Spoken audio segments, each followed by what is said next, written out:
జగన్మోహన్ రెడ్డి గారికి వివేకానంద రెడ్డి గారి హత్య కేసులో కొంత ఉపశమనం దొరికిందా? సో ఈ అంశాన్ని మనకి ఇంకా వివరించడానికి మనతో పాటు ఉన్నారు ప్రముఖ సీనియర్ జర్నలిస్ట్ దుర్గా కుమార్ గారు. నమస్కారం సార్. నమస్కారం మా సిరి వీక్షకులకు కూడా సార్. ఇప్పుడు చూస్తున్నట్టయితే వివేకానంద రెడ్డి గారి హత్య కేసులో జగన్మోహన్ రెడ్డి గారికి కొంత ఉపశమనం దొరికిందా అంటే మరి దొరికిందనుకోవాలా అసలు లేదనుకోవాలా సార్? అంటే అది దేవిరెడ్డి శివశంకర్ రెడ్డి ఈ వివేకానంద రెడ్డి గారి హత్య కేసులో ప్రధాన నిందితుల్లో ఒకడమ్మా. ఆయన అప్పటి వరకు చెంచల్గూడ జైల్లో ఉన్నారు, బెయిల్ కోసం ప్రయత్నిస్తున్నారు. అయితే ఇప్పుడు హైదరాబాద్ హైకోర్టు లేకపోతే ఏపీ హైకోర్టు కానీ ఒక హైకోర్టు బెయిల్ మంజూరు చేసింది. అయితే ఏంటంటే విషయం కొన్ని షరతులు కూడా పెట్టింది. ఆయన ఏపీలో ఉండటానికి వీల్లేదు, పులివెందులో అసలు ఉండకూడదు, కాబట్టి ఆయన ఎక్కడైనా బయట ఉండాల్సింది, ఏపీకి బయట. ఆయన ఏంటంటే ఇప్పుడు వరకు అసలు వైఎస్ఆర్సీపీ వ్యవహారాలన్నీ పులివెందుల్లో ఆయనే ప్రధానంగా చూస్తున్నాడు. ఈ హత్య కేసులో నిందితుడిగా అరెస్ట్ అయిన తర్వాత ఎక్కువ అవినాష్ రెడ్డి గారు చూసుకుంటున్నాడు. అవినాష్ రెడ్డి గారికి కూడా అది సాధ్యం కావట్లేదు. అంటే ఒకళ్ళు చేసే పని ఇంకొకళ్ళు చేయలేరు కదా. ఆయనకుండే పరిచయాలు వేరు, ఆయన ట్యాక్లింగ్ సిచ్యువేషన్ వేరే ఉండొచ్చు. కాబట్టి ఆయన అంత కరెక్ట్గా ఈయన చేయలేకపోతున్నాడు అనే ఫీలింగ్ అక్కడ ఉంది. సరే, అది ఆయన సొంత నియోజకవర్గం కాబట్టి ఎవరో ఒకరితో పని నడుపుతున్నారు. ఈయనకి ఏంటంటే 2 లక్షల పూచీకత్తు ఇవ్వమన్నారు. రెండోది ప్రతి సోమవారం సిసిఎస్లో, హైదరాబాద్ సిసిఎస్లో సంతకాలు పెట్టాలి. కాబట్టి ఆయన ఏపీలోకి వెళ్ళటానికి లేదు, నిబంధన షరతులు పెట్టారు. ఇది ఎంతవరకు ఊరట అనేది మనం చెప్పలేము. జగన్మోహన్ రెడ్డి గారికి దీని మూలాన వచ్చే డైరెక్ట్ ఊరట ఏమి పెద్దగా ఉండదు. అయితే ఇంకొక వైపు నుంచి ఇంకా పరిస్థితులు ఎలా మూసుకొస్తున్నాయంటే, అతను ఈ కేసులో దస్తగిరి ఉన్నాడు కదా, అప్రూవర్గా దస్తగిరి కూడా ఈ వీళ్ళకి బెయిల్ రద్దు చేయాలని, ఈ కేసును తొందరగా విచారణ చేయాలని, ఇతరులను కూడా అరెస్ట్ చేయాలని రకరకాల పిటిషన్లు అతను వేస్తున్నాడు. ఎందుకంటే అతన్ని చంపేస్తామని బెదిరింపులు వెళ్ళి మన జైల్లో ఉన్నప్పుడు జైల్లోకి వెళ్ళి కూడా వీళ్ళకి సంబంధించిన వ్యక్తులు బెదిరించారు. తర్వాత పులివెందుల్లో వాళ్ళ భార్య ఉండే ఇల్లు ఏదైతే ఉందో అక్కడ కార్పొరేటర్ మున్సిపల్ కౌన్సిలర్ కూడా వెళ్ళి బెదిరించాడు చంపేస్తామని. తర్వాత మొన్న వాళ్ళ నాన్న మీద కూడా అటాక్ అయింది, దస్తగిరి తండ్రి మీద. అయితే హాజీ అనుకుంటా ఆయన పేరు, హాజీ. అయితే ఇవన్నీ కూడా దస్తగిరి వైపు నుంచి వస్తున్న పరిస్థితులు. రెండోది ఇప్పుడు బీజేపీ తెలుగుదేశం అండ్ జనసేనతో పొత్తులోకి వెళ్ళిపోయింది. కాబట్టి ఇదివరకట్లాగా ఈయనకి సిబిఐ నుంచి రక్షణ ఉంటుందన్న గ్యారంటీ లేదు ఏ పరిస్థితుల్లో. తర్వాత హైకోర్టులు కూడా త్వరగా ఈ కేసులు టేకప్ చేయమని సుప్రీంకోర్టు మళ్ళీ మొన్న లేటెస్ట్గా కూడా ఆదేశాలు ఇచ్చింది ఈ కేసెస్ మీద. తర్వాత ఈ వివేకానంద రెడ్డి గారి హత్య కేసులో కూడా జగన్మోహన్ రెడ్డి గారు పూర్తిగా బయటపడినట్టు కాదు, భారతిరెడ్డి గారు కూడా బయటపడినట్లేదు.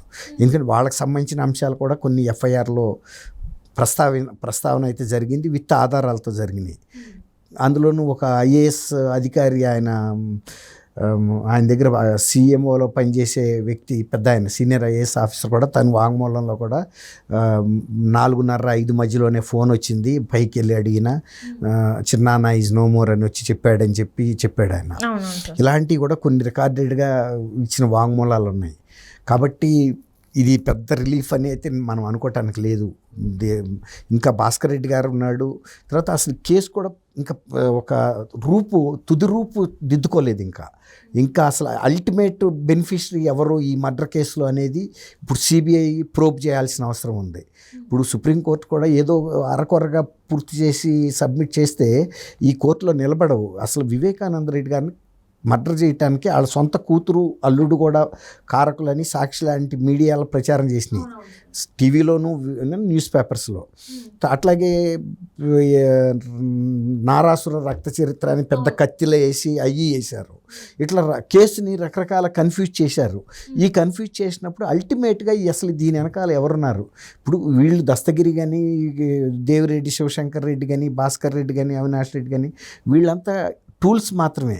కానీ దీని వెనకాల కాన్స్పిరేటర్ వేరే ఉన్నాడు ఎవరో కానీ. ఒక 40 కోట్ల రూపాయల ఫైనాన్స్ కూడా ఇవ్వటానికి ఆయన సిద్ధపడ్డాడు.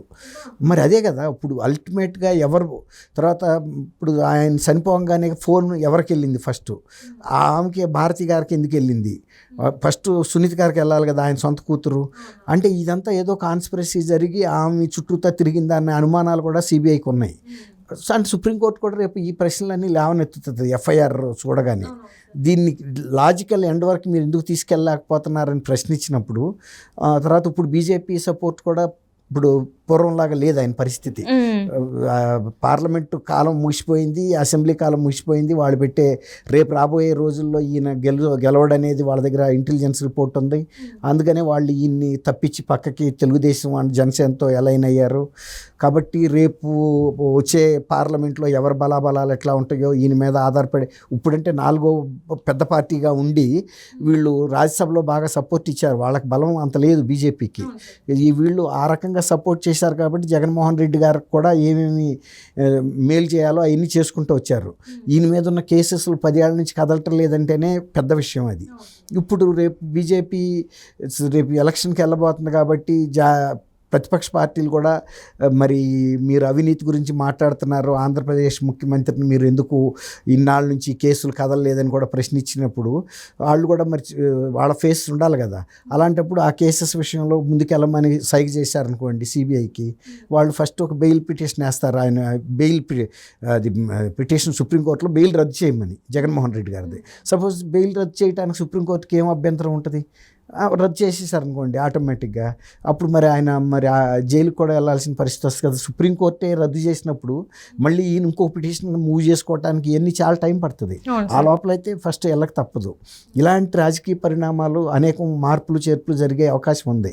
ఈ నోటిఫికేషన్ వచ్చే లోపు జరిగినా కూడా మనం ఆశ్చర్యపోవాల్సిన పని లేదు. ఎందుకంటే ఇప్పుడు జాతీయ స్థాయిలో బీజేపీ పావులు త్వరగా కదుపుతుంది. ఎన్డీఏ గవర్నమెంట్కి పూర్తి స్వతంత్రంగా మెజార్టీ రావాలి కాబట్టి ఏ వ్యక్తుల్ని ఏ పార్టీలని వాళ్ళ ఎన్డీఏ గ్రూప్లో గతంలో పనిచేసిన వాళ్ళందరినీ మళ్ళీ రీఇన్విటేషను వాళ్ళకి పంపింది. అట్లా ఒరిస్సాలో పట్నాయక్ని వీళ్ళందరినీ కలుపుకుంటూ వెళ్తున్నాయి. ఈ జాతీయ స్థాయి రాజకీయ పునరేకీకరణలో అనేక మార్పులు చేర్పులు జరుగుతున్న సందర్భంలో జగన్మోహన్ రెడ్డి గారి రాజకీయ భౌతవ్యం కూడా ఇప్పుడు బీఆర్ఎస్ ఎట్లా ఉందో అక్కడ ఆయన పరిస్థితి కూడా అదే పరిస్థితి. ఇప్పుడు రాక ఆయనకి ప్రతిపక్షం అనేది లేదు. ఎట్లా అంటే బీజేపీకి చాలా 0.5% కాబట్టి అసలు వాళ్ళు ఎవరు కూడా ఆయన విమర్శించలే. రెండోది షర్మిల వచ్చారాక కూడా అక్కడ కాంగ్రెస్ పరిస్థితి డిఫెక్ట్ అసలు ఏమీ కదలికే లేదు. కానీ ఇప్పుడు ఆమె వచ్చిన తర్వాత ఇతను ఒక ఆర్థిక నేరస్తుడని ఈయన చెబుతుంటే హంతకుడని సునీత గారు చెబుతున్నారు.